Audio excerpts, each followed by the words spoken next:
The morning sunlight poured gently through the tall glass windows of Rosewood Café, painting the polished floor with golden streaks. Customers shuffled in and out, their chatter mixing with the smell of fresh coffee and warm bread.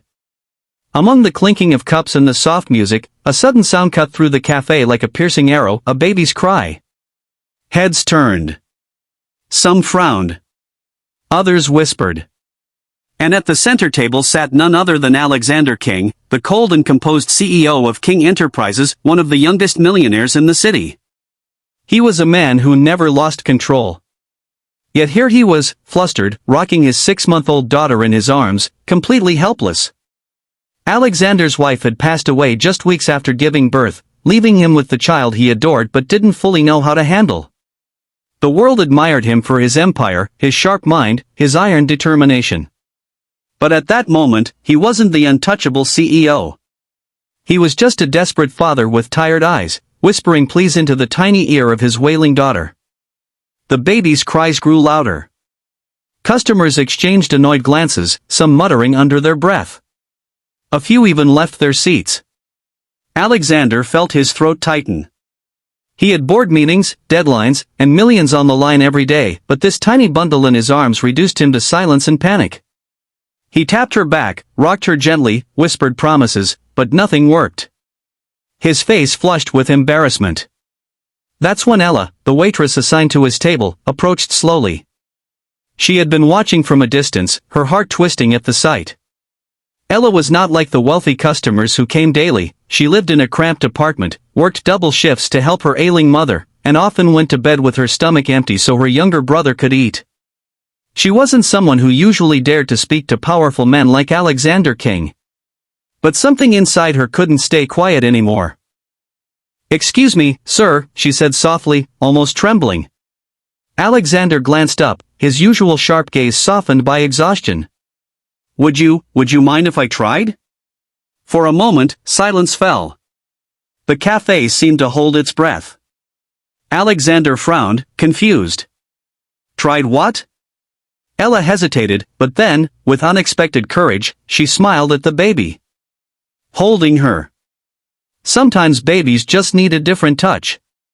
Alexander looked at her as if she had spoken another language.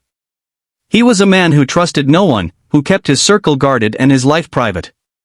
Yet, staring at the genuine warmth in Ella's eyes, something inside him gave way. With a reluctant sigh, he nodded and carefully handed his daughter over. The moment Ella cradled the baby in her arms, something magical happened. She held the child close, swaying gently, humming a soft tune she used to sing to her brother when he was small. Her voice was tender, her movements graceful, as if she had done this 1,000 times before.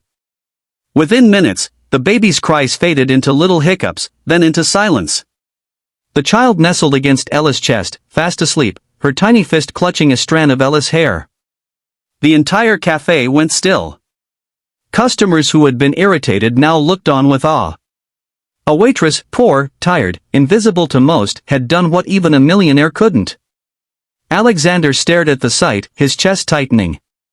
He hadn't seen his daughter look that peaceful in days. For the first time, relief washed over him. Ella smiled, brushing a strand of hair from the baby's forehead. "There now," she whispered, "just needed a little love." Alexander's voice was low, almost humbled. How did you do that?" Ella shrugged. "Sometimes you just need to listen to their heartbeats. Babies feel things we don't say. They don't care if you're rich or poor. They just want comfort." Something stirred inside Alexander. For years, he had believed money solved everything. But watching Ella, this poor waitress, whose shoes were worn, whose apron had patches, holding his daughter like she was the most precious thing in the world, made him question everything he thought he knew. And in that moment, he decided, this waitress was no ordinary girl. She was something far more powerful. Days turned into weeks, yet Alexander couldn't forget Ella. Every time he stepped into the cafe, he found himself searching for her. He told himself it was because his daughter, Lily, seemed calmer whenever Ella was around. But deep down, he knew it wasn't just Lily. It was him too. Something about Ella's presence softened the walls he had built around his heart. Ella, however, never imagined the millionaire CEO would notice her again. To her, she had simply done what anyone with kindness would do. She continued her shifts, serving coffee with a smile, hiding the struggles she carried back home, the unpaid bills, her mother's failing health, her own shattered dreams of becoming a nurse. One evening, Alexander returned to the cafe, not in his sharp suit, but in casual clothes, holding Lily once again. The baby's giggles filled the air the moment she spotted Ella. Alexander, almost shyly, asked, "Would you mind joining us?" Ella hesitated but sat across from him. For the first time, she saw him not as a CEO but as a man, a father trying his best. He spoke about Lily, his fears of failing her, the loneliness of raising a child without his wife.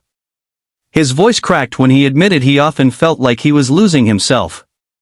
Ella listened, her eyes soft with empathy. "You're not failing her," she said gently. "You're here. You're trying. That's more than many parents do. She doesn't need a perfect father. She just needs you." Her words hit him harder than any business deal ever had. For years, Alexander's worth had been measured in millions in mergers. Yet here was a poor waitress reminding him that love was the greatest currency of all. As weeks passed, Alexander found excuses to visit the cafe. He'd order coffee he barely drank, just to see Ella. Lily would squeal whenever she saw her, reaching out with tiny hands. And each time Ella held the child, Alexander's heart betrayed him, beating faster, daring to feel again. But not everyone saw their bond kindly. Whispers spread among the cafe staff and the city's elite. Why is a CEO spending time with a poor waitress? She must be after his money. It won't last. One rainy evening, Ella confronted him. "People are talking, Alexander. You don't need to risk your reputation for someone like me." Her voice shook, though her heart ached at the thought of leaving. Alexander leaned forward, his gaze fierce. "Ella, do you think I care about what they say? For the first time in years, I feel alive. You brought peace to my daughter, and to me. Money can buy silence, comfort, power, but it can't buy what you've given us. Don't you see? You're the unthinkable miracle we never expected." Tears welled in Ella's eyes. She had lived her whole life believing she was invisible, that her kindness went unnoticed. Yet here was a man who had everything, saying she was the one thing he truly needed. As the rain tapped against the cafe windows, Lily giggled in Ella's arms, her tiny fingers brushing Alexander's hand. In that moment, Alexander made a silent vow he would protect this bond, no matter the cost. Because sometimes, the richest man in the room is the one who learns that love, given freely, is worth more than every dollar in the world.